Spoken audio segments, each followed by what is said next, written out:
नाज़िन वाडरे जे UC सीहड़ जा ॻोठ सीहड़ station यारली Chandio कमाल जोगी मिसरी सीहड़ सोबदार सरगाणी ऐं ॿिया ॻोठ मुकमल पाणी हेठि अची विया आहिनि। सवें जायूं रही पट पइजी वियूं। मुतासिर ॻोठाणनि रेलवे बंद ऐं बिराजी कड़ ते खुलियल आसमान हेठि वेठल सरकारी सतह ते का बि वाहुर न थी सघी। उन हवाले सां ॾिसूं था मक़बूल कांझड़ो जी हीअ रिपोर्ट। साथी बोर्ड जिथे सॼी सिंध में तबाहकारियूं कयूं उते यूसी सीहड़ जा ॻोठाणा बि परेशानी खे मुंहुं ॾेई रहिया आहिनि। ॻोठाणनि जा अचवञ जा रस्ता बंदि थी विया आहिनि। अचो त हुन ॻोठाणनि सां ॻाल्हि ॿोल कयूं त हिन जो छा चवणु आहे। घणी तरीक़े सां ख़ुदा जे वास्ते एन खे अर्ज़ा कयो असांजो ॾिठो वञे निकिरनि ई कोन था, कुझु बि कोन था ॾियनि। अॼु गुॾियूं भरियूं वेठा आहिनि, असां बुख ते मरूं था। अन्न न पाणी कुझु बि कोन्हे, सफ़ा घर तबाह थियनि। अलाह खे बिलावल साहब असांजी मदद कर। इंसानियत ख़ातिर हिते छा असां कीड़ा मकोड़ा आयासीं जो हुननि हुतां खंड ॼारे DC ऐं MNA MP इहो ज़ुल्म कयो। असांजो खरबेर पंहिंजो नुक़सानु थियो। ग़रीब माण्हू असां काॾे वेंदासीं। सीहड़ यूसी तालके डोकरी जी आख़िरी यूसी आहे।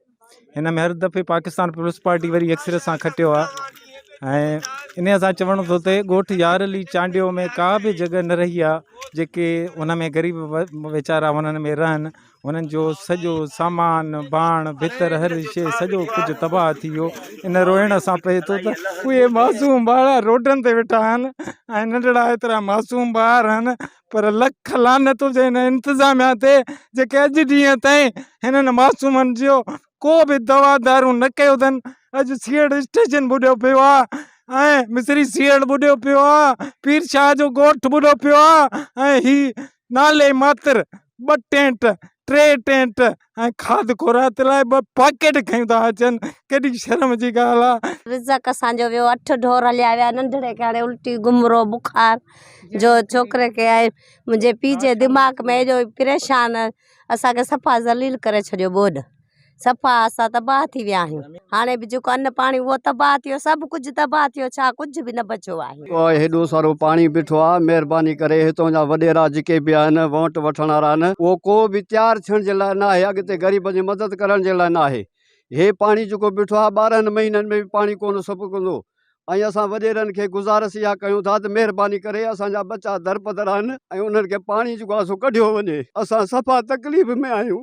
हेॾे असांजा बच्चा ॾिसो कहिड़ा ज़ुल्म में पिया आहिनि। ख़ुदा जे वास्ते असां सां रहम कयो। हिननि इहो चयो आहे त इंतिज़ामिया हिनमहिल जेके असांजा बोर्ड मुतासिर जेके आहिनि बेराजी कड़ुनि ते वेठा आहिनि, जेके टेंट ठाहे ऐं खीमा ठाहे ऐं रीढ़ टंगे वेठा आहिनि, उन लाइ न ई हिनमहिल ताईं का असांखे रिलीफ कैम्प ॾिनी वई आहे। नई का अहिड़ी मेडिकल टीम मोकिली वई आहे जेके हिते बीमारियूं फैलिजनि थियूं, जीअं मलेरिया फैली आहे, डायरिया फैली आहे ऐं खारस जी बीमारी फैली आहे। उन लाइ का बि दवा दरमल थी कई वञे। कैमरामैन मुश्ताक अहमद चांडियो सां गॾु मक़बूल कांझड़ो, आवाज़ TV न्यूज़ वाडरे।